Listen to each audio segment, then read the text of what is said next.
saya juga boleh. Pak Muklis juga boleh Pak Bugis ya. Ya, oke, baik. Ya. Assalamualaikum warahmatullahi wabarakatuh.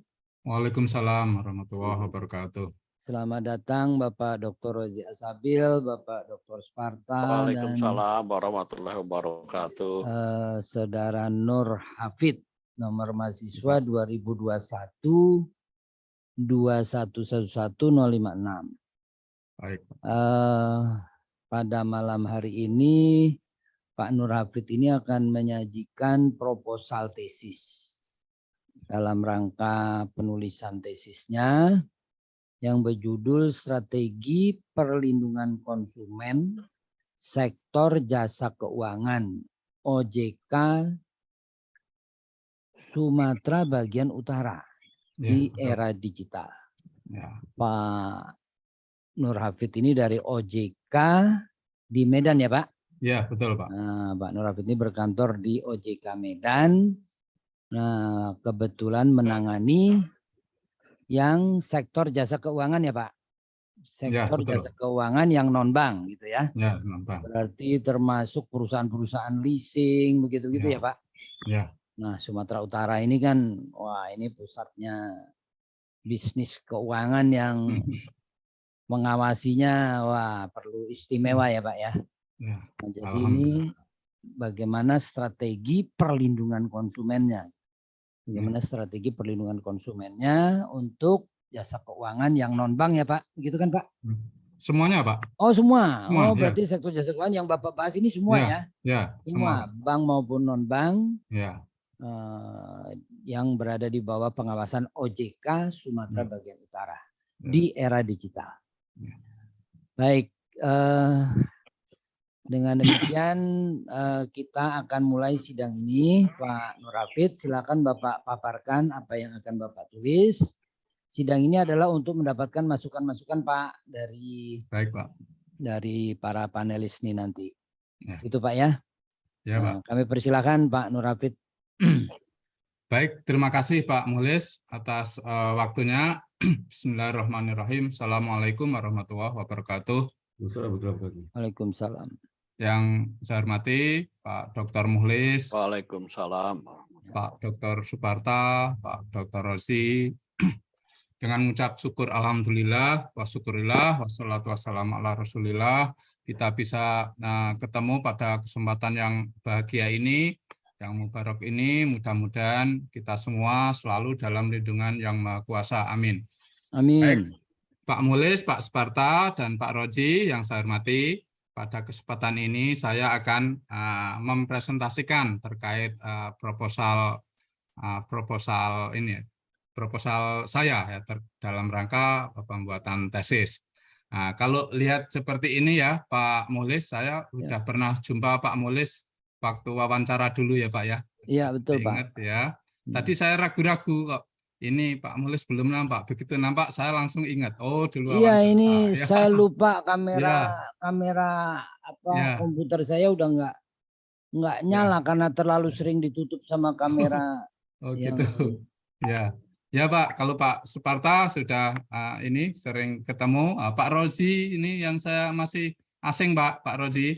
Ini salam kenal sekalian ya Pak ya. Belum pernah jumpa, baru kali ini ya. Nah, baik Pak, kalau Bapak lihat di Medan soalnya. Wah, ya Pak, ya nanti ya cepat atau lambat, nanti pasti akan jumpa lah Pak di mana? IPS lah, ya IPS ya. Baik Pak, ini sebelum saya mulai ke materi, kalau dilihat di kamera ini, saya ini lebih berusia juga nih ya Pak ya. Nah, jadi mana mahasiswa mana ini tipis bedanya Pak, tipis. Tapi ya nggak apa-apa. Bapak-bapak kan bedanya ini sudah doktor semua, sementara saya S2 aja ini masih belum finish ini. Namun meskipun demikian, saya mendapat spirit dari bapak-bapak semua, bagaimana tetap saya punya target memang Pak sebelum pensiun minimal S2 lah gitu. Nah, nampaknya IPS ini menjadi jalan saya udah muter-muter, tapi tidak jadi sekolah di Jogja pun yang kota pelajar pun tidak jadi juga. Nah, tapi ya saya ada untungnya Pak. Kalau saya udah dimutasi. Nah, pas pandemi kok saya mutasi ke Medan, kemudian waduh ke Medan. Nah, ini saya dapat informasi, ini ada di IBS ini buka online. Wah, sekalian ini Pak. Nah, Ya, ada Pak Andi, ada Pak Jaya, ada Pak Rio, nah, itu sekalian. Ternyata banyak di situ. Baik Pak, mudah-mudahan kita bisa langgeng. Nah, perkenalan kita ini bisa kenal terus selamanya hingga ketemu di kelak. Baik, Bapak-Bapak semua yang saya hormati, izinkan saya share materi ya Pak ya.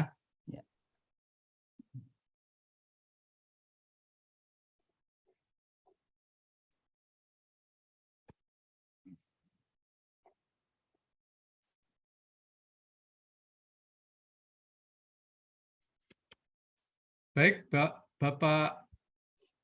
Bapak-Bapak semua, kali ini saya akan menyampaikan terkait strategi perlindungan konsumen sektor jasa keuangan Otoritas Jasa Keuangan Sumatera bagian utara di era digital. Tadi sudah disinggung oleh Pak Mulis, kalau saya kerja di OJK, ya betul. Ini ya Pak ya, saya koreksi sedikit ya Pak ya. Kami itu pindah-pindah itu bagiannya juga pindah-pindah juga Pak. Jadi tidak selalu sama. Waktu di Semarang pengawas bank, ya, kemudian waktu di Jogja non bank karena kepala bagian cuma 2, yang satu ngurusin bank, yang satu non bank dan semuanya. Jadi lebih banyak lagi yang diurusi. Kemudian waktu saya di Medan ini kebetulan di bagian edukasi dan perlindungan konsumen serta kemitraan pemerintah daerah. Nah, 2 itu. Nah, jadi ini kenapa saya mengambil judul ini, Pak? Ini yang memang di bagian saya, sehingga kami mengambil judul ini sehingga tidak terlalu banyak menyita waktu karena berhari-harinya saya bergelut di bidang ini. Ya. Baik, selanjutnya Bapak-bapak semua yang saya hormati. Topik penelitian. Topik penelitian ini terkait penanganan pengaduan nasabah industri jasa keuangan atau kita singkat IJK oleh Otoritas Jasa Keuangan Kantor Regional 5 Sumatera bagian utara di era digital. Nah, kenapa saya ngambil topik ini? Ya tadi udah saya jelaskan. Nah, kemudian fenomena penelitiannya yaitu pengaduan konsumen sektor jasa keuangan. Nah, itu meningkat, ya, meningkat. Pengaduan konsumen itu meningkat. Tidak hanya perbankan, tapi di pasar modal dan IKNB atau industri keuangan non bank juga meningkat. Jadi semuanya meningkat. Kemudian yang kedua, overlapping penanganan pengaduan konsumen sektor jasa keuangan. Nah, karena beberapa instansi lain seperti YLKI, ya, Yayasan Lembaga Konsumen Indonesia, kemudian Ombudsman, kemudian BPSK, ya, Badan Penyelesaian Sengketa Keuangan, masih ikut menangani pengaduan konsumen sektor jasa keuangan, sehingga ada overlapping ini membuat kami yang secara undang-undang sudah diberikan amanat untuk mengurus sektor jasa keuangan ini menjadi tanda tanya. Jadi kami itu sering Pak, sering dipanggil ombudsman. Nah, ombudsman. Padahal kan ini sudah di bidang kami ya, udah di bidang kami sektor jasa keuangan, tapi mereka juga masih minta, kan kadang ada konsumen, nah, ada masyarakat yang mengadu ke mereka. Nah, kemudian mereka memanggil kami untuk memberikan penjelasan. Nah, dari situ mestinya kan menyarankan yang itu ke kami, harusnya kan seperti itu, jadi coupling-couplingnya itu sudah ada, tapi ya apa boleh buat, kami selalu karena diundang ya kami hadirlah, nah, kami jelaskan apa permasalahan yang ada di situ. Kemudian yang melatar belakangi Pak, sebentar ini menutupi ya Pak ya, tak geser. Oke, baik. Yang melatar belakangi Pak, selain tadi ya 2 hal tadi itu, OJK juga sebagai otoritas yang memiliki kewenangan mengatur, mengawasi, dan melindungi konsumen dan masyarakat di sektor jasa keuangan. Jadi kita tahu semua bahwa OJK ini kan lahir setelah Presiden Soeharto kemarin turun ya akibat 98. Berawal dari situ ya Pak ya. Sedikit saya cerita lahirnya OJK. Jadi embrio lahirnya OJK itu sejak chaosnya 98, yang kemudian lahirlah Undang-Undang BI tahun 99. Di Undang-Undang BI itu salah satu pasalnya ada yang mengamanatkan bahwa nanti pengawasan industri jasa keuangan harus terpisah. Maka karena ketidaksiapan Senayan untuk membuat undang-undang 5 tahun, enggak jadi-jadi, akhirnya 2011 ya, Undang-Undang 2001 tahun 2011 Undang-Undang OJK lahir. Nah, dari situlah kemudian baru ditata kembali. Meskipun pada saat itu di dunia luar, khususnya di Eropa, itu justru yang pemisahan antara bank sentral dengan yang industri jasa keuangan itu pada kembali ke bank sentral, tapi di kita, di Indonesia justru sebaliknya. Malah lahirlah otoritas jasa keuangan ya, yang terpisah dari bank sentral. Salah satu yang membedakan kita dengan pada saat diurusin BI dulu, di BI dulu tidak ada ini Pak, yang terakhir ini, mengawasi dan melindungi konsumen dan masyarakat di sektor jasa keuangan. Jadi dulu waktu di BI, masih ikut BI itu enggak ada, tapi di Undang-Undang OJK ini ada. Nah, jadi ini tugas tambahan, nah, meskipun tambahan, tapi terstate sendiri di undang-undang, sehingga ADK kami Pak, anggota Dewan Komisioner, ada satu anggota khusus yang membidangi ini, melindungi konsumen dan masyarakat. Ibu Kiki, mungkin Bapak Ibu tahu ya, Ibu Kiki. Dulu pimpinan IBS sekarang Pak, yang dulu. Oh, yang Bu Titu dulu Pak. Ya, Bu Titu ya, kan sekarang pimpinan di IBS Pak. Ya, betul Pak. Nah, dulu Bu Titu di era Pak Mulyaman Pak. Ya, kemudian di era Pak Wimbo ganti Pak Tirta Segara Pak. Nah, kemudian ini di era Pak Mahendra ini Bu Kiki Pak. Ya. Bu Kiki yang paling cantik sendiri, adik yang paling cantik nih Pak. Mungkin kelihatannya tuh dipilih yang cantik semua tuh Pak. Iya, itu Pak. Kemudian perlindungan konsumennya. Saya lanjutkan Pak ya. Kemudian OJK mempercepat penerapan digitalisasi di segala bidang sekaligus untuk mentaati protokol kesehatan. Nah, kita tahu kemarin ya, saat pandemi maka protokol kesehatan harus tetap dipatuhi dan pengaduan konsumen harus tetap jalan terus. Dan terakhir, OJK melakukan kebijakan dan strategi terkait perlindungan konsumen untuk mengantisipasi beberapa hambatan selama pandemi dengan menerapkan beberapa strategi. Ini latar belakangnya, Pak. Kemudian perumusan masalah, ada 3 hal. Yang pertama, bagaimana penyelesaian permasalahan konsumen sektor jasa keuangan. Nah, kemudian yang kedua, bagaimana strategi yang dilakukan dalam mengatur dan melindungi konsumen sektor jasa keuangan di era digital. Dan yang ketiga, bagaimana keseimbangan hak dan kewajiban antara konsumen dan industri jasa keuangan dapat dilakukan oleh otoritas dengan baik. Nah, ketika kita bicara industri jasa keuangan, maka di situ di dalamnya ada perbankan, ada pasar modal, dan ada industri jasa keuangan non-bank. Kemudian tujuan penelitian ya Pak ya. Tujuan penelitian ada 3 juga. Pertama, untuk menganalisis dan mengetahui proses penyelesaian permasalahan konsumen sektor jasa keuangan. Yang kedua, untuk menganalisis dan mengetahui strategi dan melindungi konsumen sektor jasa keuangan di era digital. Kemudian yang terakhir, untuk menganalisis dan mengetahui keseimbangan hak dan kewajiban antara konsumen dan industri jasa keuangan. Ini dapat dilakukan oleh otoritas dengan baik. Manfaat penelitian ada 3, bagi nasabah, kedua bagi industri jasa keuangan, dan yang ketiga bagi otoritas. Bagi nasabah tentu ini bisa digunakan sebagai referensi apabila mengalami permasalahan dengan industri. Kemudian bagi industri bisa dipakai sebagai gambaran kondisi pengaduan nasabah sektor jasa keuangan yang dapat digunakan untuk evaluasi internal, untuk evaluasi terhadap produk-produk yang ditawarkan kepada masyarakat. Kemudian bagi otoritas tentu untuk evaluasi kebijakan-kebijakan yang telah dilakukan khususnya terkait perlindungan konsumen sektor jasa keuangan. Sistematika penulisan Pak. Yang pertama di bab 1 ya, ini menjelaskan terkait latar belakang masalah yang mendorong penelitian untuk memilih topik yang dipilih dalam melakukan penelitian, rumusan masalah, tujuan, manfaat, dan sistematika.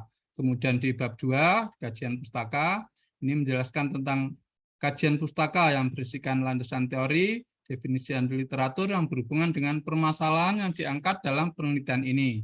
termasuk menguraikan hasil penelitian terdahulu, ya, kemudian disertakan dengan kerangka pemikiran. Jadi di bagian kajian pustaka ini kami juga menyertakan penelitian sebelumnya yang relevan, kemudian kerangka pemikiran. Dan bab ketiga, metodologi penelitian, bagaimana cara-cara penulisannya, metodologinya di sini dijelaskan. Kemudian di bab 4, nah ini yang pembahasan ya, mengurai ya hasil dan pembahasan, mengurai dan menjelaskan hasil dan pembahasan dalam penelitian ini. Dan bab 5 tentu kesimpulan dan saran yang bermanfaat baik bagi konsumen, itu jasa keuangan, dan otoritas itu sendiri. Sekarang masuk di kajian pustaka, di bab 2. Nah, di kajian pustaka ini kami lumayan banyak ini Pak ya, ada 11 item ini ya, mulai dari teori strategi. Nah, ini kami sesuai dari apa yang disampaikan oleh Pak Sparta atas bimbingannya. Memang banyak, jadi kami ngikut saja. Nah, mulai dari teori strategi, kemudian pelindungan konsumen itu sendiri, kemudian prinsip-prinsip dasar pelindungan konsumen, kemudian kebijakan pelindungan konsumen, strategi pelindungan konsumen. Nah, jadi mulai 25 ke atas ini masih secara umum. Kemudian baru masuk di sektor jasa keuangan. Kemudian bagaimana strateginya, strategi pelindungan jasa keuangan, kemudian era digital, baru secara komplit strategi pelindungan konsumen sektor jasa keuangan era digital. Kemudian terkait penelitian sebelumnya yang relevan, dan terakhir kerangka pemikiran. Langsung masuk ke penelitian sebelumnya, Pak. Kami dalam tulisan kami ada 10 yang kami masukkan dalam tulisan ini. Namun untuk presentasi ini kami hanya menyajikan 4. Pada prinsipnya dalam penelitian sebelumnya ini masih parsial, Pak. Masih parsial. Artinya hanya sektor tertentu saja. Hanya dari sisi perbankan saja, kadang hanya dari sisi IKNP saja, kadang hanya dari sisi OJK saja. Nah, sedangkan kalau kami ini semua sektor, mulai perbankan, pasar modal, industri jasa keuangan, baik dari sisi nasabah maupun dari sisi otoritas. Jadi yang membedakan dengan penelitian sebelumnya dan yang saya lakukan ini di situ, Pak. Kemudian kerangka pemikiran. Nah, kerangka pemikiran di sini, Pak. Ini nanti yang paling banyak kami ada di sini. Nah, ini yang terjadi ini, nah, konsumen ini kan selalu, karena mungkin kebetulan nama OJK itu Otoritas Jasa Keuangan, ada jasa keuangan, sehingga seluruh permasalahan masyarakat itu apabila terkait dengan keuangan, itu mereka menyampaikannya ke kami. Nah, bahkan saya itu juga ini Pak, juga gelinya begini, ada permasalahan keluarga ya, ternyata itu ada yang suami palsu, ada itu Pak. Dan itu mengadu ke kami ujung-ujungnya. Kemudian istri palsu pun ada. Kemudian belum lama ini di Sumatera Utara, saya tidak menyebutkan kabupatennya Pak. Jadi di Sumatera Utara itu ada 33 kabupaten kota. Itu ada PNS yang sudah berhenti tapi masih gajian. Nah, setelah ditemukan oleh BPK, nah, kemudian bingung ini. Pemdanya bingung. Nah, kemudian dicek ke industri jasa keuangan, ke banknya, ternyata rekeningnya masih ada. Setelah rekening masih ada, nah Pemdanya ini minta banknya untuk mengembalikan. Nah, tapi si bank ini kan harus ada persetujuan nasabah ketika mendebit rekeningnya. Nah, ketika dicari nasabahnya tidak ada jejaknya. Nah, ini akhirnya larilah ke kami. Padahal sebetulnya itu kan internal mereka. Nah, itu pernik-pernik seperti itu hampir semua ya, lini kehidupan masyarakat terkait sektor keuangan larinya ke kami. Oleh karena itu ya kami tertarik dalam membahas ini. Nah, ini nanti di pembahasan ada dispute atau permasalahan itu akan kami urai mulai dispute internal, termasuk penyelesaian secara internal dan penyelesaian secara eksternal. Penyelesaian internal itu penyelesaian para pihak. Para pihak di sini adalah konsumen dan industri jasa keuangan. Sehingga apabila ada dispute di antara mereka, nah, mereka sendirilah yang menyelesaikan terlebih dahulu sebelum penyelesaian ke eksternal. Itu internal dispute resolution. Kemudian yang external dispute resolution, ya, yang eksternal, itu baru apabila dari yang pertama tadi tidak bisa. Nah, itu baru melibatkan ke lembaga alternatif penyelesaian sengketa. Nah, kalau lembaga alternatif penyelesaian sengketa masih tidak ada titik temu, baru ke pengadilan. Dari bisnis proses ini semua, Pak, kemudian lahirlah di OJK itu APPK. APPK ini aplikasi portal perlindungan konsumen. Nah, ini seiring dengan adanya pandemi kemarin, Pak, ini. Jadi APPK ini mulai diberlakukan 2021, di awal 2021, seiring. Nah, dari sinilah kemudian kami menganalisis, kami analisis semua dari bisnis proses termasuk APPK-nya, dari analisis kemudian mengerucut ke kesimpulan dan saran. Itu kerangka pemikiran kami, Pak. Kemudian di metode penelitian.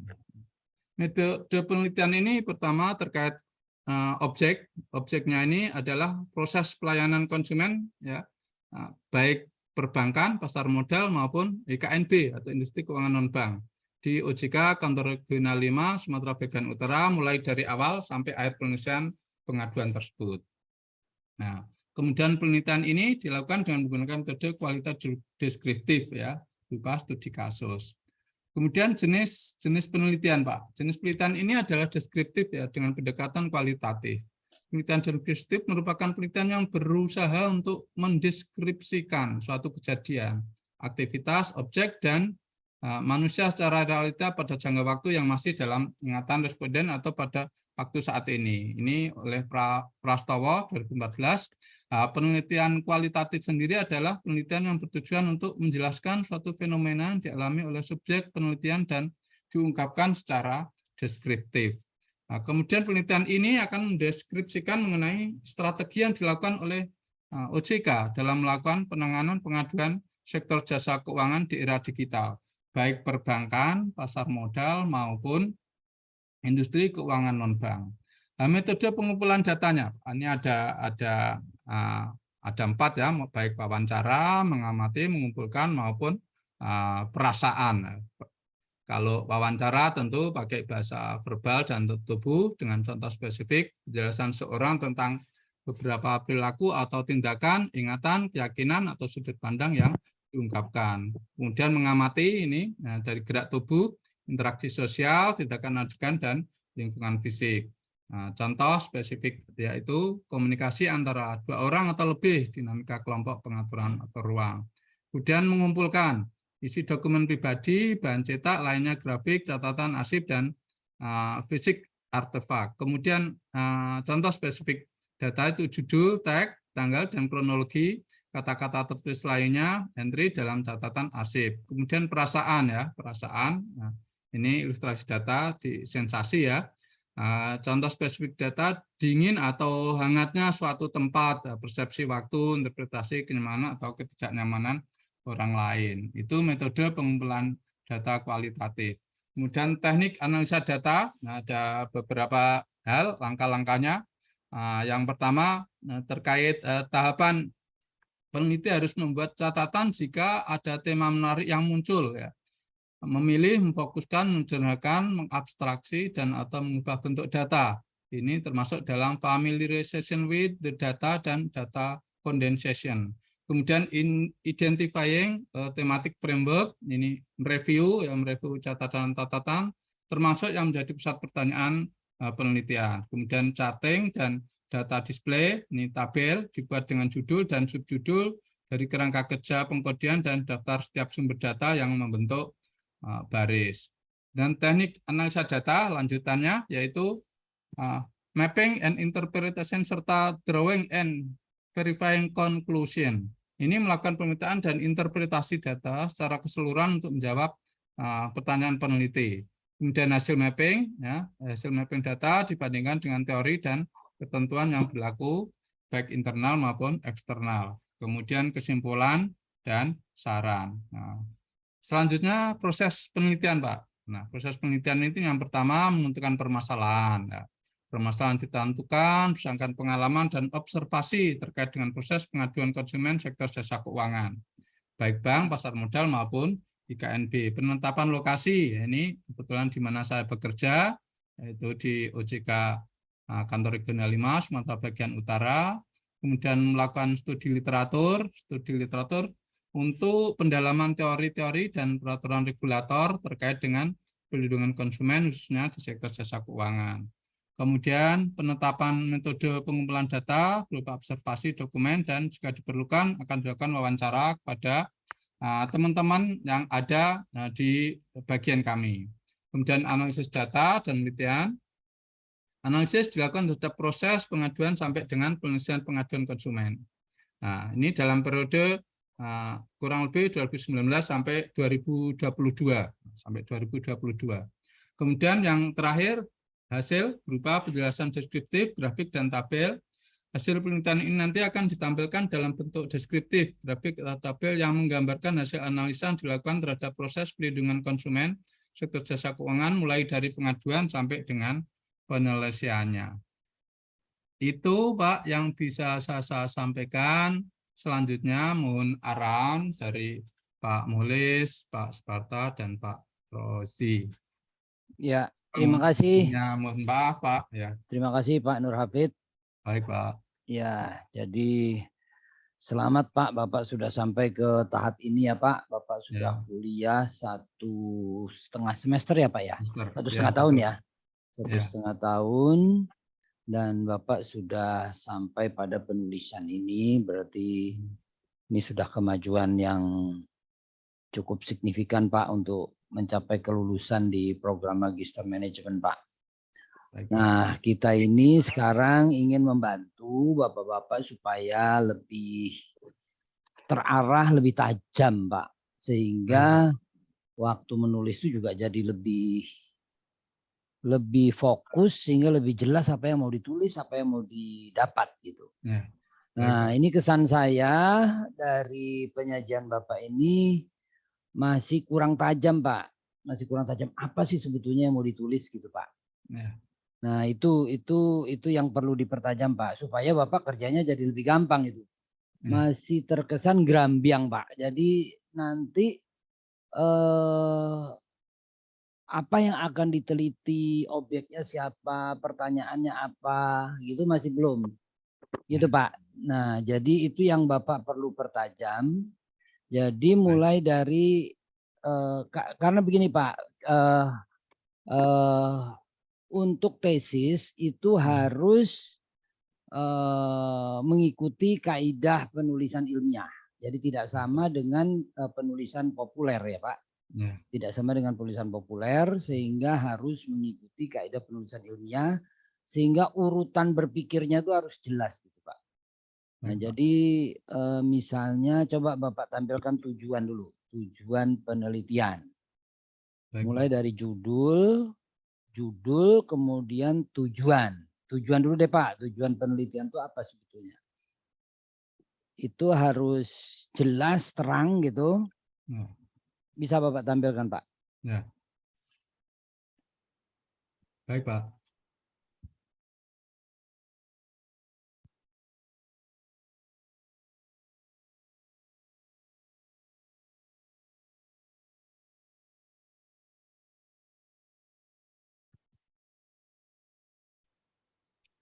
Nah, ini ya Pak, strategi perlindungan konsumen sektor jasa keuangan.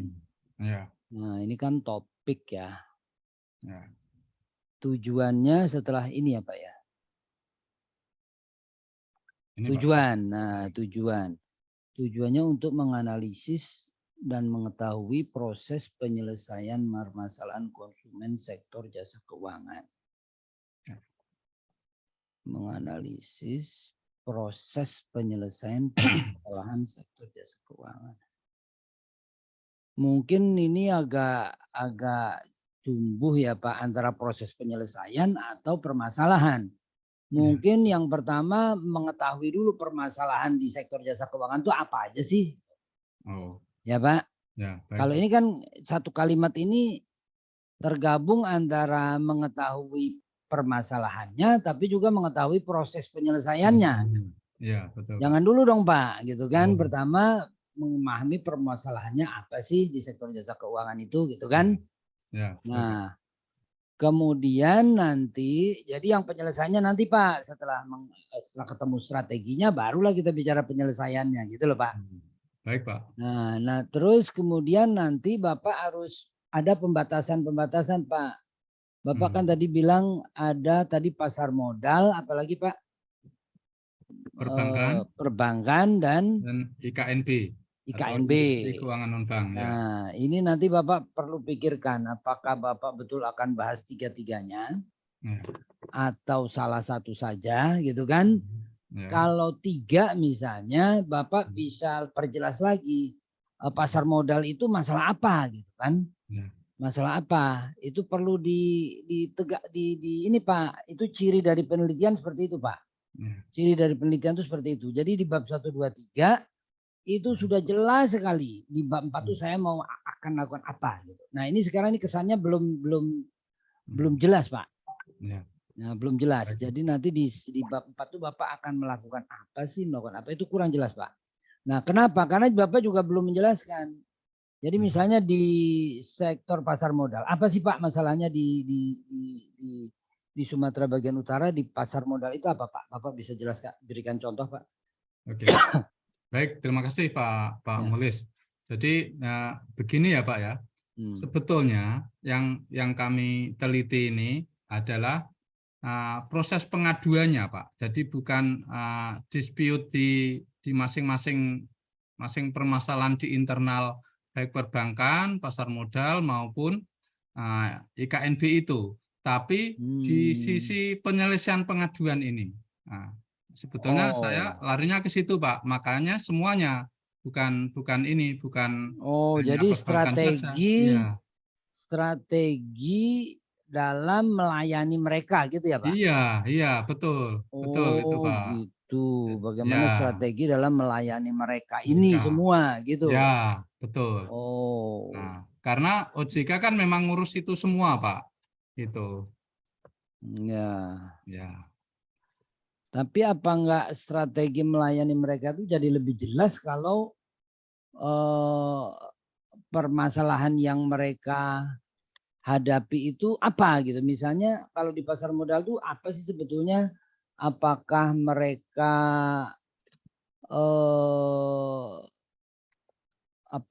rekomendasi, misalnya rekomendasi para penasihat investasi yang apa namanya yang menjanjikan keuntungan lalu ternyata dia nggak untung kemudian dia komplain misalnya seperti itu, atau apa sih sebetulnya di pasar modal itu pasti kan ada beberapa lalu Bapak pilih saya hanya akan membahas yang ini misalnya gitu. Kemudian di perbankan itu kan pasti banyak sekali saya akan pilih yang 1, 2, 3. Kemudian di IKNB apa Bapak pilih 1, 2, 3. Sehingga waktu Bapak masuk ke bab 4 itu udah jelas. Yang IKNB 1, 2, 3 itu saya akan melakukan ini. Yang akan saya wawancara itu ini. Pertanyaannya tuh ini gitu loh Pak. Sudah jelas. Kemudian untuk membahas ini yang akan saya wawancara itu responden saya tuh ini.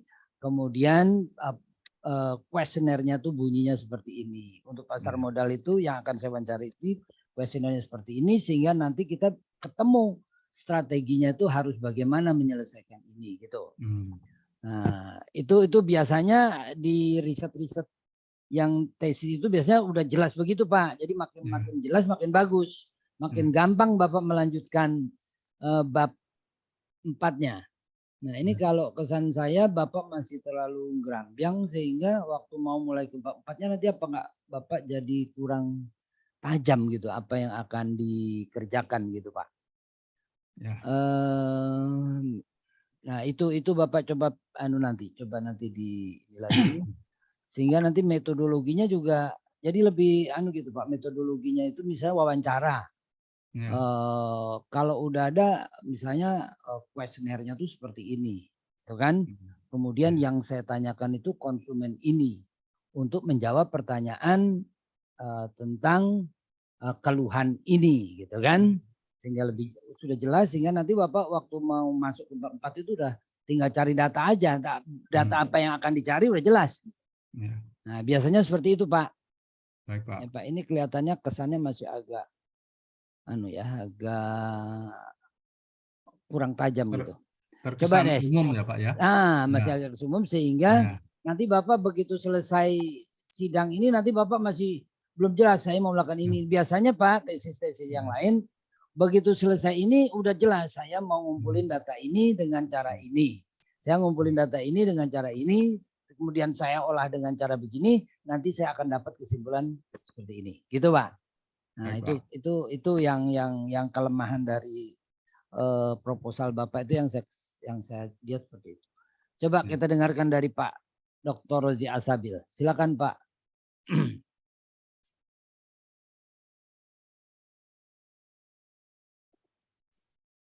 Ya. Silakan Pak Rozi.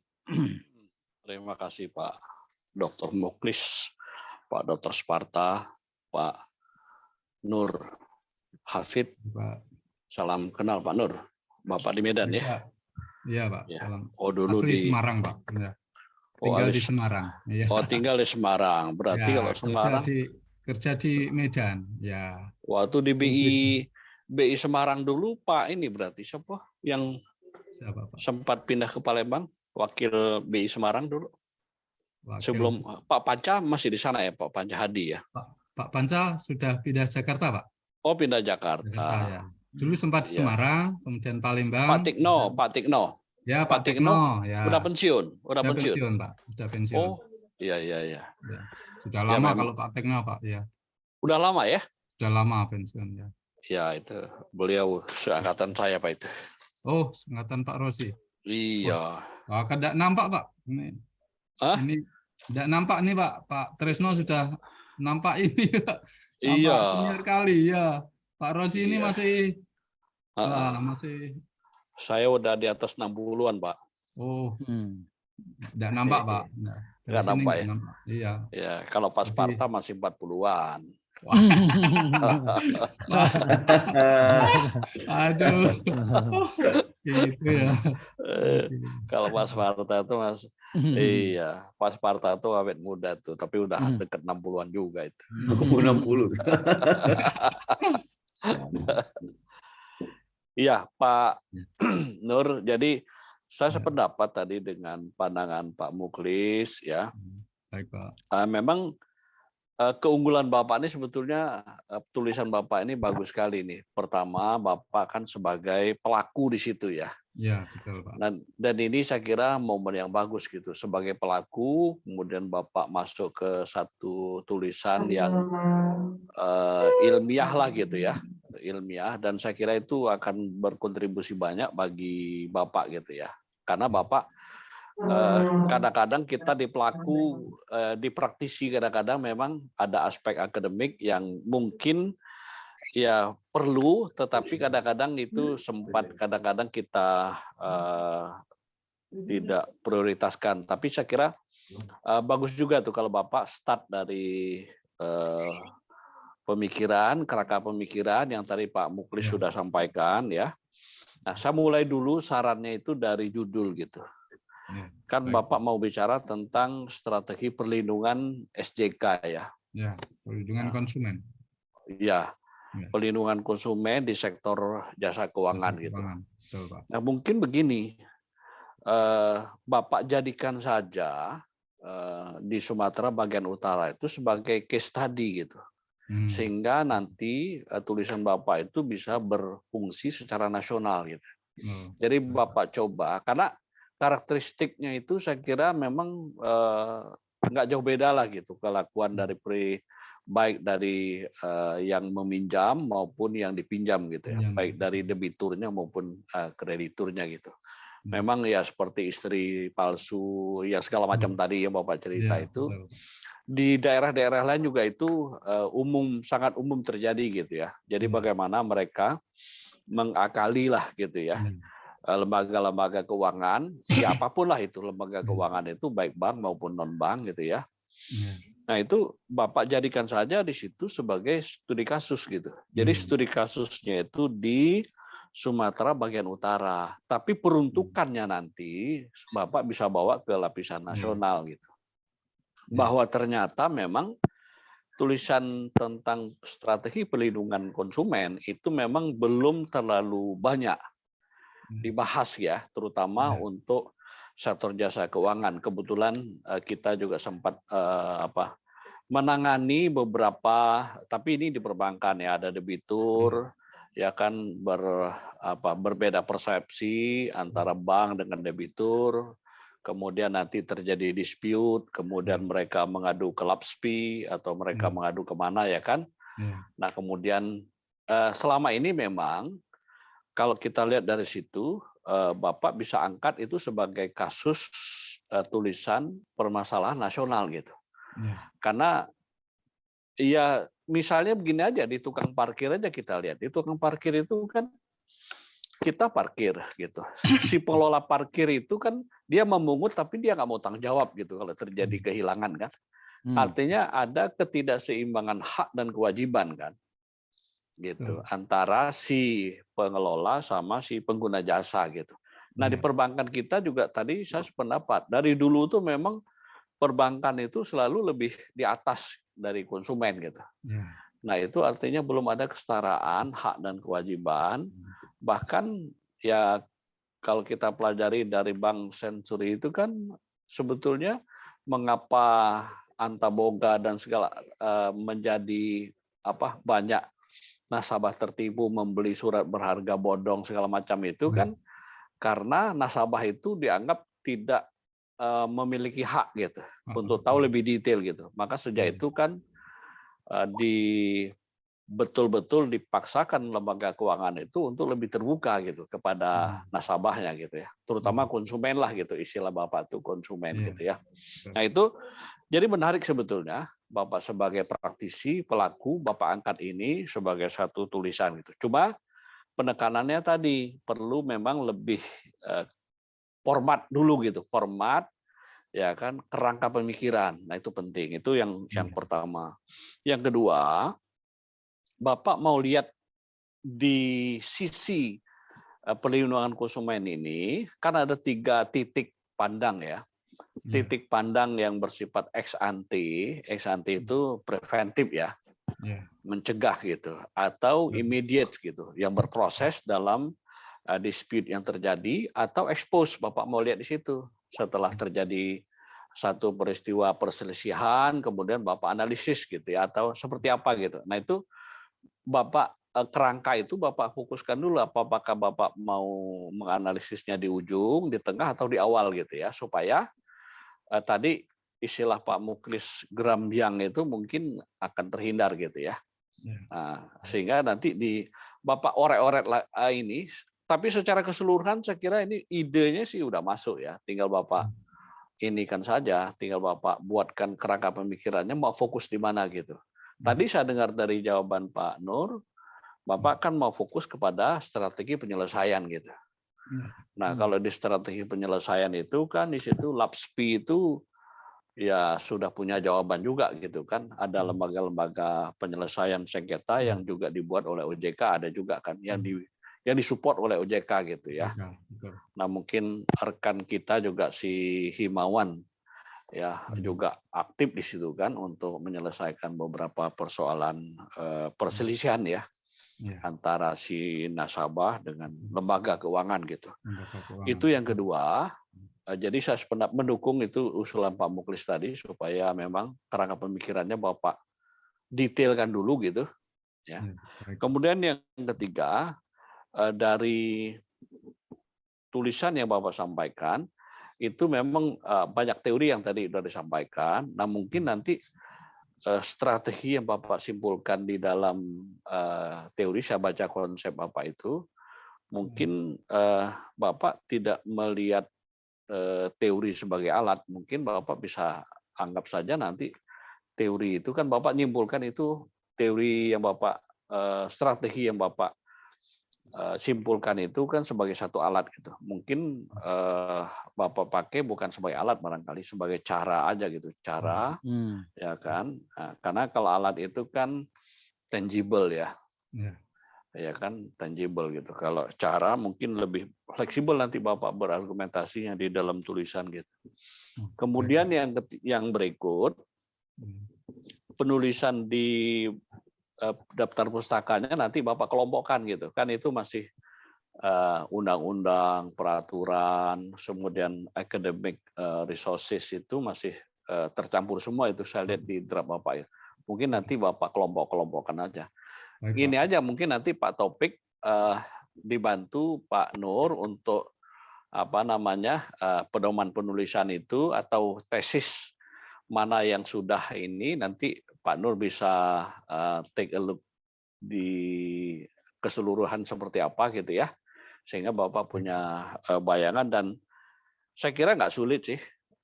Yang penting apalagi Bapak di support oleh Pak Sparta sebagai pembimbing, saya kira itu akan lebih mudah gitu diskusinya gitu ya. Baik, Pak. Tapi memang sejak awal memang tulisan itu begitu. Kalau jelas di awal, mudah di belakang gitu. Ya kan. Cuma kalau di awalnya belum jelas, memang di belakang itu nanti akan makan energi banyak gitu.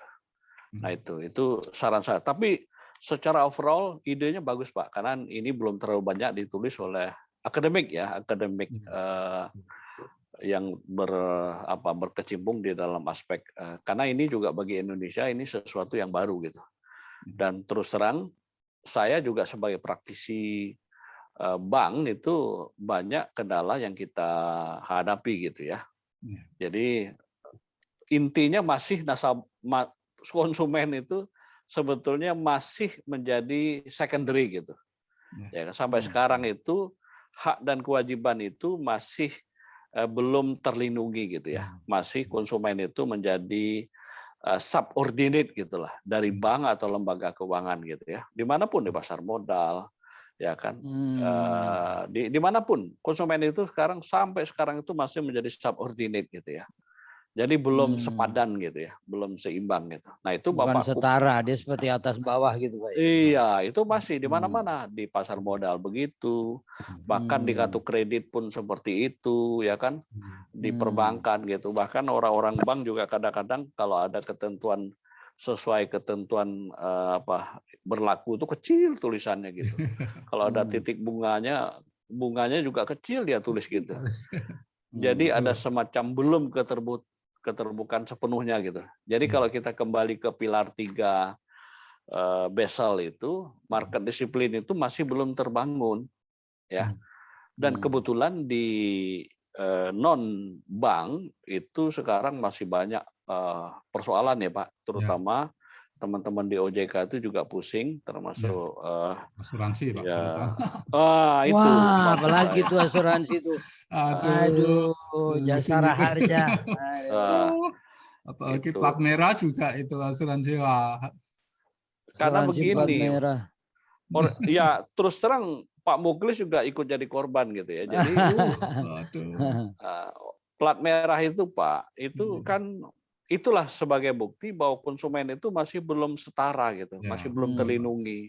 Dengan alasan misalnya Jiwasraya ingin melakukan restrukturisasi, maka diminta pemegang polis itu rela untuk direstruct dan hilang sekian puluh % dari haknya gitu, yang tadinya sudah ditabung tapi gara-gara dimainkan oleh Beni CS itu, ya kan, Beni CS yang batik kris itu kan ya. Itu jadi banyak sekali saya kira. Itu bagian yang menarik Pak secara nasional gitu.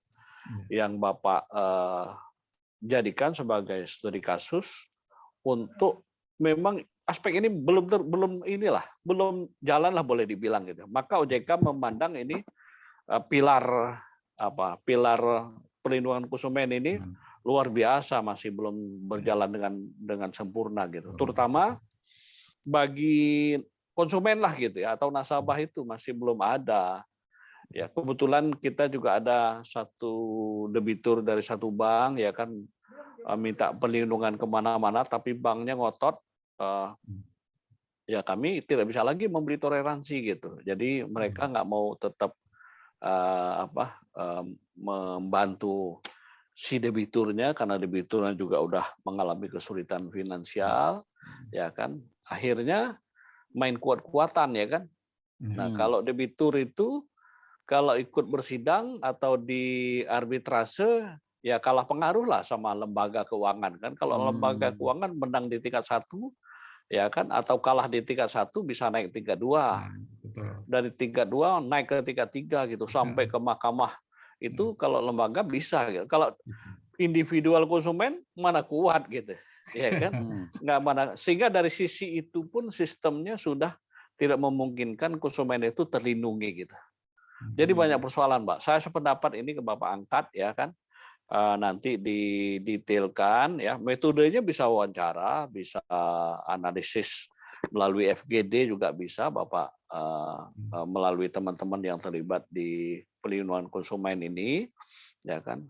Itu saya kira Pak dari saya ini masukannya. Tapi overall oke lah Bapak bisa mendetailkan lagi gitu. Demikian Pak Muklis. Ya, Terima kasih. baik. Assalamualaikum warahmatullahi wabarakatuh. Waalaikumsalam warahmatullahi wabarakatuh. Wabarakatuh. Ya, jadi ini kan kita memberi masukan ya Pak Nur, Ya, baik, Pak. membantu Bapak supaya Bapak melanjutkan bab 45-nya jadi lebih nyaman gitu. Ya. Nah, lebih jelas apa sih yang harus saya lakukan gitu di bab 4, di bab 5. Kalau babnya kan kesimpulan bab 4 terutama Pak. Jadi baik, Pak. itu apa namanya, kita juga berdasarkan tesis-tesis yang sudah kita terima itu biasanya sudah lebih jelas gitu Pak. Sampai bab 3 itu udah jelas kita mau ngapain gitu. Nah, ini kelihatannya Bapak perlu pertajam lagi sehingga Bapak kerja di bab 4-nya jadi lebih mudah gitu. Baik, Pak. Ya, itu masukan kami seperti itu Pak. Ya. Baik, terima kasih Pak Mulis. Pak Dr. Sparta, ini terima masukan kasih. dari kami Pak Sparta. Terima kasih Pak Muklis, Pak Rozi. Ya. Terima kasih juga kepada Pak Nur ya, dan selamat sampai ke sini.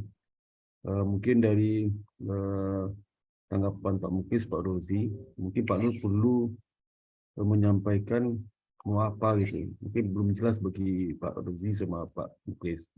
Jadi sebab satu itu apa? Tadi saya juga gitu Pak Muklis, waktu pertama saya juga bingung maunya apa. Setelah berkali-kali diskusi baru saya tahu. Coba Pak Nur, coba Bapak jelaskan sistematika yang sudah Pak bikin itu. Apa yang mau Bapak kerjakan itu? Sistematika juga bab 2 juga Pak jelaskan Pak. Bapak itu bisa menyampaikan bisa Bapak mau pisang, tapi kejelasan durian. Orang yang aja ke durian. Itu yang saya Bapak mau lumayan jauh tuh Pak, pisang sama durian Pak. Iya, Bapak mau rambutan tapi durian yang kau sama bulu tuh, itu durian dijelaskan. Orang bingung gitu. Aja sekarang Pak jelaskan. Soalnya Pak Muklis sama Pak Rozi kan nggak pernah di OJK, nggak ngerti maksud Bapak itu seperti apa. Saya juga dulu berkali-kali Pak, mesti nggak waktu kita berapa kali saya baru ngerti maksud Bapak itu apa itu. Bapak nyampaikan tuh saya bingung juga tadi itu. Coba pada sistematika tuh, sistematika udah coba jelaskan Pak, sistematika yang di bab 2 itu. Apa sebenarnya Pak? Ya coba jelaskan, buka aja Pak, dibuka nih ya. Baik Pak. Karena dia sebenarnya Pak Muklis dia cuma mendata pengadu sudah masuk, nanti dia inventarisasi itu. Jadi segi apa cuma masing-masing pengaduan, jenis pengaduan itu sebenarnya. Oh gitu itu ya. Dia simpel aja Pak. Jadi dia udah ada data, udah ada semua sama Pak itu udah ada semua, tinggal mau aja, tinggal kelompok-kelompok kan sudah punya, sudah dikerjanya itu Pak, Pak itu sama Pak Nur. Cuman dia belum bisa jelaskan maksudnya apa Pak. Mungkin jadi bingung. Jadi dia ini apa sih yang dia lakukan terhadap seluruh pengaduan itu? Sudah ada data Pak, pengaduan sudah ada punya deh. Oh gitu. Pengaduan yang selama itu punya itu di seluruh sektor, lembaga keuangan bank sama bank. Punya itu Pak Nur. Ya mungkin coba dijelaskan Pak. Apa sistematika bukan gini Pak, yang bukan di sistematika Pak, yang sistematika konseptual penembok yang Bapak di bab 2 itu loh, bukan ini. Yang kerangka pemikiran Pak. Kerangka pemikiran maksud saya, kerangka pemikiran. Mana itu? Yang agak di dalam tesis Bapak itu jelaskan. Ya. Baik Pak.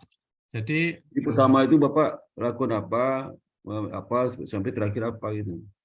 Ya. Baik Pak. Nah, nanti rencana kami akan melakukan seluruh bisnis proses, mulai pengaduan konsumen itu, mulai melakukan pengaduan, kemudian bagaimana penyelesaian di internalnya, ya, di internal dispute resolution-nya. Nah, itu bagaimana? Itu nanti kami jelaskan semua. Nah, kemudian bagaimana kalau tidak ada titik temu kan akan lari ke eksternal, ya, eksternal dispute resolution itu. Nah, itu bagaimana? Kemudian setelah itu, ini kan banyak sekali Pak ya pengaduan ini ya. Nah, kemudian OJK itu kan mengantisipasi itu dengan membuat sistem ini, sistem APPK di sini. Nah, lalu apakah dengan sistem ini sudah mengantisipasi, sudah bisa menyelesaikan dari permasalahan itu semua? Nah, itu Pak yang mau saya angkat itu sebetulnya di situ. Sehingga nanti akan menjadi jelas ya laporan-laporan pengaduan ke kami itu. Kemudian bagaimana penyelesaiannya baik secara internal, artinya internal di sini adalah para pihak, Pak. Para pihak di sini adalah konsumen dan industri jasa keuangan itu sendiri. Karena begini, Pak, saya menjelaskan singkat saja proses penyelesaiannya. Jadi proses penyelesaian pengaduan ini nanti kami OJK itu menyarankan konsumen untuk bertemu dengan industri jasa keuangan itu sendiri. Nah, diharapkan dengan bertemunya di situ ada titik temu, karena bisa jadi ada kesalahpahaman antara konsumen atau industri. Kalau sudah ada titik temu berarti selesai. Tapi kalau tidak ada titik temu, nah itu baru nanti bisa ke lab, ya, ke lembaga alternatif penyelesaian sengketa atau ke pengadilan. Lembaga alternatif penyelesaian sengketa atau pengadilan. Ya, atau Pak Nur, pengadilan. Ya. Pak Nur itu Pak ini. Nur Bapak menceritakan praktek ya. Ya. Nah, praktek itu Bapak analisis strategi gimana? Itu dibandingkan dengan teori Pak sebelum bab 2 itu. Ya. Ada pembandingnya Pak. Jadi Bapak bisa lihat apakah strategi penanganan permasalahan konsumen di OJK itu sesuai dengan teori, sesuai dengan kebijakan berlaku di OJK pusat. Itu Pak bandingkan itu. Misalnya strategi di kebijakan pusat seperti apa, tapi pelaksanaan lapangan beda lagi. Kenapa? Nah, itu Pak harus seperti itu Pak. Kan kasus seperti itu Pak. Jadi kalau Pak hanya cerita praktik saja, tak membandingkan itu bukan tesis, namanya laporan gitu Pak. Betul. Laporan betul, wartawan betul. namanya. Tapi Bapak menanalisis praktik, Pak bandingkan dengan teori sama kebijakan di pusat, arahan di pusat seperti apa. Sama nggak di medan pelaksanaannya? Kalau berbeda, kenapa? Kalau bagaimana penyelesaian kalau beda, gimana apa yang lemah dan bagaimana? Apakah kualitas SDM-nya? Apakah SDM nggak mampu membaca permasalahan sungguhnya dan sebagainya? Itu harus dilihat Pak Nur. Baik Pak. Jadi yang Pak cerita baru hanya praktik aja menceritakan itu, tapi kerangka pemikiran mulai dari membahas permasalahan di lapangan sampai Pak lihat merumuskan teori sama kebijakan sampai lihat faktanya dan Pak bandingkan bagaimana solusinya gitu. Kalau sama bilang sama, kalau sama apa jawabannya? Oke. Itu Pak. Ya. Jadi itu Pak Muklis arahnya seperti itu Pak Muklis karena Pak Nur orang praktisi dia langsung praktiknya ngomong. Ya. Jadi ini sebetulnya seperti kalau di pelajaran S1 ini seperti accounting system gitu ya Pak ya. Iya, jadi itu. Misalnya sistem penjualan misalnya. Ya. Nah, itu nasabah customer datang kemudian dia menulis purchase order, misalnya dari purchase order kita apakan, kalau kita kirim barang nanti kita buktinya apa, kapan kita nagih gitu kan Pak. Ya, itu dibandingkan dengan teori, kan? Prakteknya seperti apa, kontrolnya seperti apa. Nah, kemudian kalau terjadi kelemahan-kelemahan bagaimana perbaikannya gitu kan. Apa? Oke, ya. Kalau Pak ceritakan praktik saja, Bapak nggak menemukan permasalahan perbedaan, kuda saran seperti apa, nggak ada itu. Ya. Wartawan aja tuh. Ya. Jadi ini membanding, Bapak ini sebetulnya sistem dan prosedur penanganan komplain di OJK gitu ya Pak. Ini kayak strateginya ada. Strateginya seperti apa? Ya. Dibandingkan dengan ya. Bisa jadi beda loh Pak, mungkin bisa di pusat itu sudah mengatakan seperti ini loh, tapi di lapangan beda lagi karena kemampuan kualitas SDM-nya. Sama saya mencari pola sudah ada pola, tapi karena implementasi nggak bisa, bingung gitu. Ya. Nah itu Pak Nur sebagai orang pihak luar OJK, Bapak bukan sebagai orang dalam loh Pak, sebagai pihak luar Pak. Memandang yang sekolah dalam, kalau Bapak menang sekolah dalam itu nggak ada masalah tuh. Tinggal betul semua. Itu bisa Pak seorang luar nih, sebagai penonton bukan pemain Pak. Nah, itu yang harus kita lakukan sebagai penonton bukan pemain. Tadi Pak pemain sekarang Pak posisi penonton, itulah apa kasus di perusahaan bekerja seperti itu. Ya. Bisa menganalisis. Tapi sebaiknya permasalahan yang dibawa oleh konsumen sebaiknya di bab berapa ya? Mungkin di bab 2. Enggak, di bab 1 itu mungkin di bab 1. Bab 1 dia menyampaikan ada permasalahan yang utama. Yang utama misalnya seperti pengaduan masa konsumen itu mungkin kurang dibaca oleh JK sesungguhnya seperti apa permasalahannya. Strategi nggak tepat, untuk pandangan nggak tepat. Contohnya seperti apa? Nah, seperti itu. Disebutkan satu contoh aja di latar belakang itu. Sehingga Pak Nur mendalami seperti apa sesungguhnya.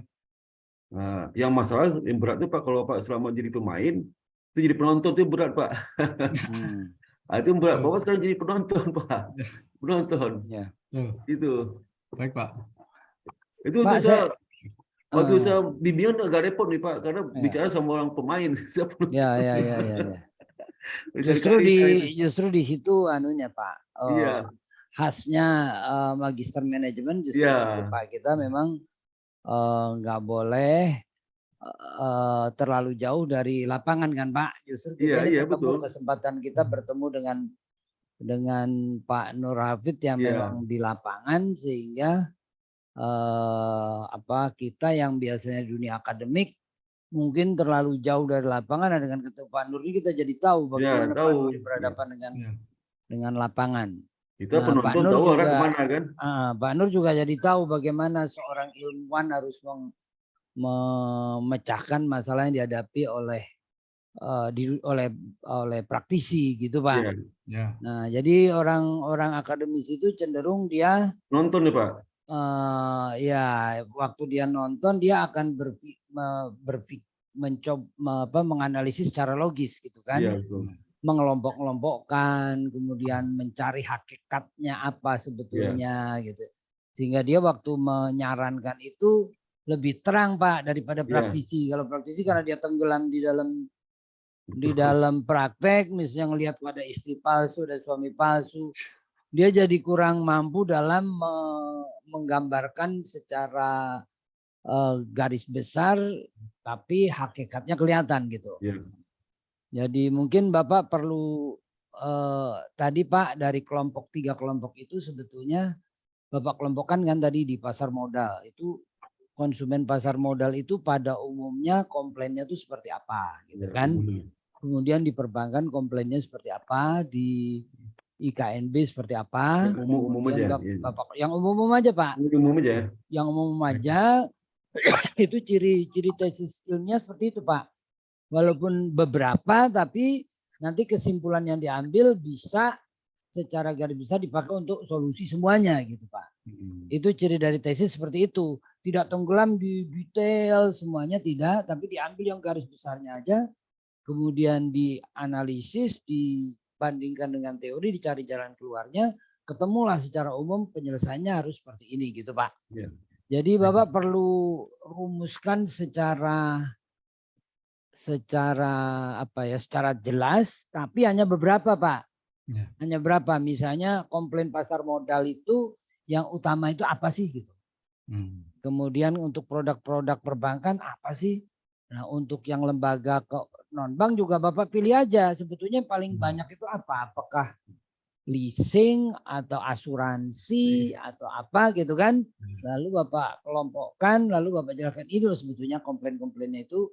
Kalau saya kelompokkan seperti ini, kemudian bagaimana tadi kan yang kerangka tadi Pak ya, mana yang berapa banyak yang harus ke pengadilan, berapa banyak yang bisa diselesaikan mengenai melalui LAPS tadi ya, lembaga alternatif penyelesaian itu. Nah itu Bapak jelaskan secara kualitatif Pak. Sehingga bisa kelihatan, oh ini garis besarnya seperti ini, kemudian solusinya nanti akan seperti ini gitu loh Pak. Baik, Pak. Ya Pak. Baik, Ini Pak. biasa ini Pak, praktisi biasa seperti Bapak ini biasa ini, praktisi memang seperti Iya. Bapak.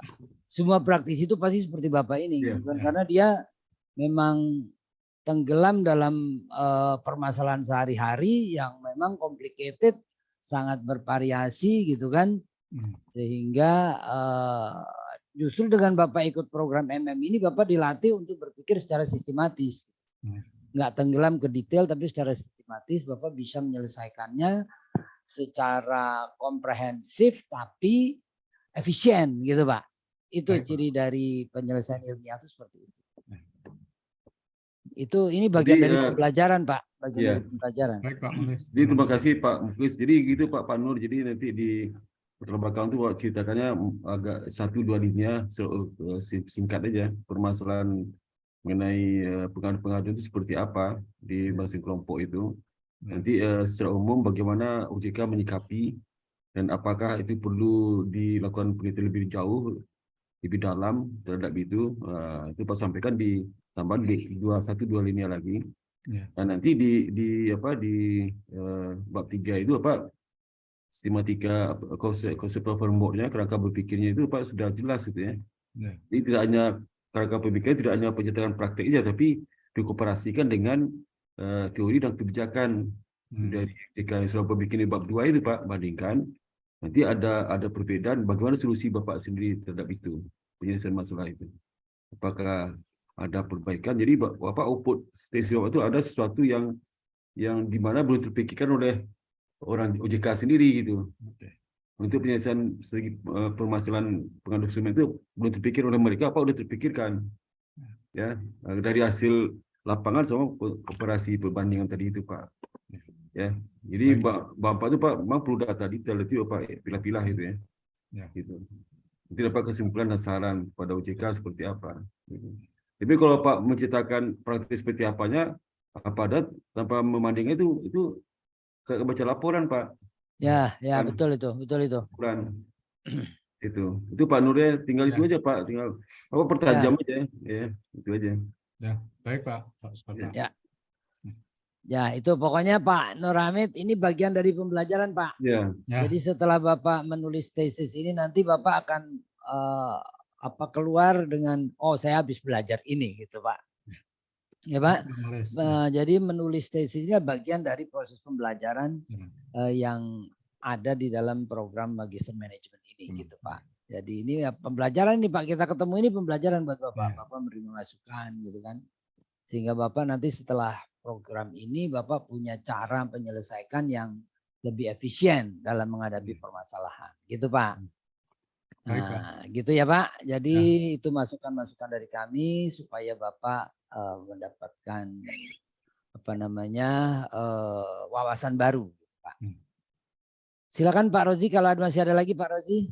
Ya, saya sependapat tadi memang tadi yang dengan kita melihat kerangka pemikiran yang diajukan oleh Pak Nur tadi, kemudian saya kira memang nanti tinggal dikulap aja Pak, yang supaya intinya jangan sampai ini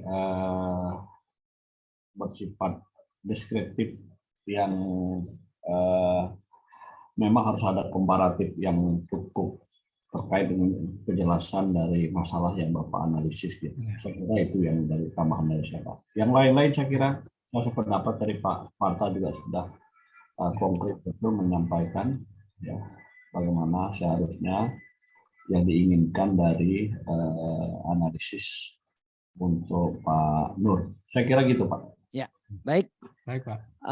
Demikian Pak Nur Hamid masukan-masukan dari kami. Kami siap loh Pak kalau Bapak ada kesulitan atau ada yang mau ditanyakan atau didiskusikan. Kami siap Pak. Nanti Bapak bisa kontak ke Pak Taufik. Nanti kita akan berikan masukan Pak. Gitu kalau Bapak memang menghadapi masalah. Tapi kalau sudah Bapak siap katanya malah sudah dibuat. Wah bagus sekali Pak. Jadi dilanjutkan. Nanti kan kita baca. Nanti kita bisa memberikan masukan-masukan juga menjelang sidang nanti. Demikian Pak Sparta. Terima kasih Pak. Bisa kita akhiri ya Pak? Ya Pak. Ya, kalau ada yang mungkin mau ditanya kita siap kok selama penulisan ini. Ya Pak Nur. Ya, baik, terima Dengan kasih Pak demikian Muklis. kita bisa akhiri presentasi proposal tesis dari Pak Nur Hafid. Ya. Kita ucapkan sekali lagi terima kasih kehadirannya Bapak Sparta, Pak Rozi, dan Pak Nur Hafid. Mudah-mudahan tesisnya bisa segera selesai ya Pak. Amin. Ini baru semester 2 Pak, selesai semester 2. Tahun kedua ya. Iya, baru masuk semester 3. Baru masuk semester 3 ya. Iya, Jadi nanti mata kuliahnya kan masih 2 ya Pak yang sedang ikut ya Pak. Ya, betul Pak. Nah mudah-mudahan nanti setelah mata kuliahnya selesai nanti bisa langsung sidang, bisa selesai sehingga 1,5 tahun selesai. Ya. Begitu ya Pak Nur. Baik Pak. Nah, baik, kita bisa akhiri. Dengan demikian saya tutup sidang seminar proposal ini. Assalamualaikum warahmatullahi wabarakatuh. Waalaikumsalam. Terima kasih Taufik. Pak Rozi. Oh, Pak Kasih, Nur, Pak Muklis. selamat berjuang Pak Nur. Oh, baik, Pak. Terima kasih Pak Rozi. Ya, Pak Sparta, terima kasih Iya, Pak. iya, Terima Pak. kasih. Pak Taufik, makasih. Pak Taufik, terima kasih Pak Taufik, Pak Muklis. Ya. Kita foto bersama dulu Pak. Ya. Oke. Saya hitung Pak ya. Ya. 1, 1, 2, 3 ya. Ya, oke. Terima kasih. Oke, makasih. Pak. Terima kasih Bapak-Bapak semua. Ya, Terima kasih Taufik.